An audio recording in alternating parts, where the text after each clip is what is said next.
everybody, and welcome back to the Sensational Experience, episode number 2. I had to do that one. I am the Pennsylvania sensation, Greg Cherry, of course, and it's looking like a big weekend. It's been a good day so far. I didn't have any classes today. Yes. And, well, what kind of better day do you need to have than that? But giving you answers to your very tough wrestling questions. Obviously, you see the number 7. I had this hat on last week. Steelers going to their 7th Super Bowl. So that should be a fun weekend for me. Hopefully, if any of you are Steelers fans or you're rooting for the Steelers in the Super Bowl, they'll pull out number 6. Well, with that said, with all the football talk out of the way, let's get right to your questions, shall we? Question number 1. It's from Blue Rain. What do you think of Louie Spicolli, and did WCW handle his death the right way?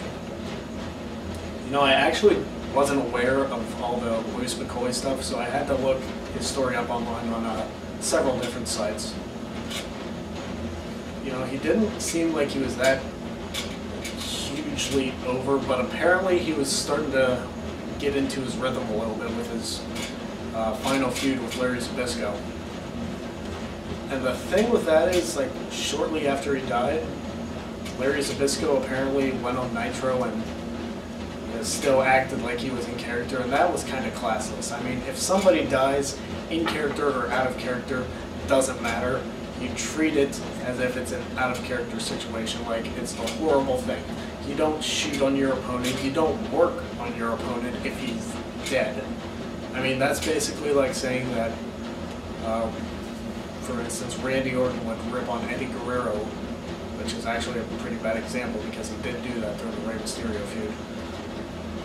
But it'd be kind of like saying that CM Punk would rip on Chris Benoit at Vengeance for not showing up. So think of it like that. It was just a horrible, horrible idea by WCW, one among many, obviously. And Louie Spicolli should have known a lot better for how long he's been in the business. So.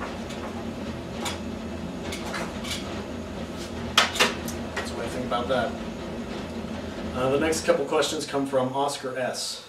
His first question, which I had to shorten a little bit, what do you think of the brand extension, and should the WWE go back to the way it was before, and why? You know, I've been up in the air about this. You know, at first I was fully like they should go back to just one show. They should just go back to everybody on the same shows, Raw, SmackDown, and get rid of ECW because, let's face it, 2 shows a week is enough. The more I think about it, though, how many of these stars today would not be in the position they're in if it wasn't for the brand extension? Would we have somebody as over as Mr. Kennedy? Would we have a guy like MVP? Would we have the world's greatest tag team, Shelton Benjamin and Charlie Haas? Would we have Jack Swagger? Would we have, let's see, who else? Would we have Randy Orton? Think about that. Would we have, I'm trying to think who else debuted after the brand extension. Would we have Rey Mysterio? Would we have anybody who's debuted after the brand extension? Would we have any of that? And would they be as big as they have become?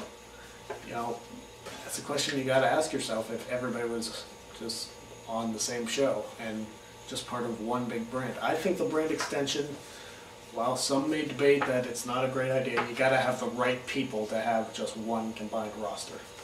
That's my opinion. The second question is, do you think it would be a good idea to bring back the Cruiserweight title and make it ECW exclusive? No. The WWE has 9 different championships. They don't need any more. They don't need any more, especially on ECW. Unless, and this is a very...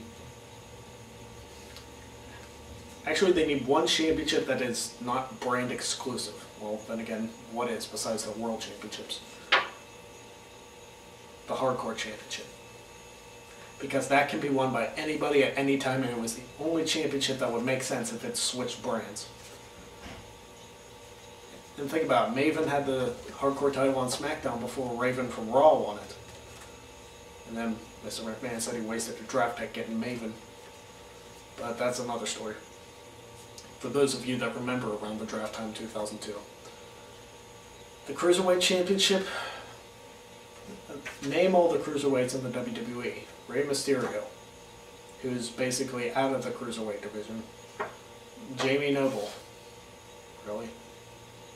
Jamie Noble hasn't been over enough in the cruiserweight division since 2002. You have Gregory Helms, who's really the only deserving cruiserweight in the WWE. You have, I want to say Hornswoggle because he was cruiserweight champion. But really, who else do you have? You don't have a sufficient cruiserweight division. You don't have enough people to do it. And quite frankly, I think it would be a bad idea for the WWE to bring back the cruiserweight title. They have enough championships as it is. They don't need any more. I think the WWE is fine.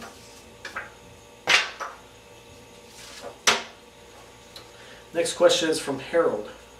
Do you think that both Miss Elizabeth and Randy Savage will ever get in the WWE Hall of Fame? Yeah, I would like to see both of them in the Hall of Fame. I think Miss Elizabeth and Randy Savage both deserve to be there. At the same time, I don't know, because Savage had his career. Miss Elizabeth,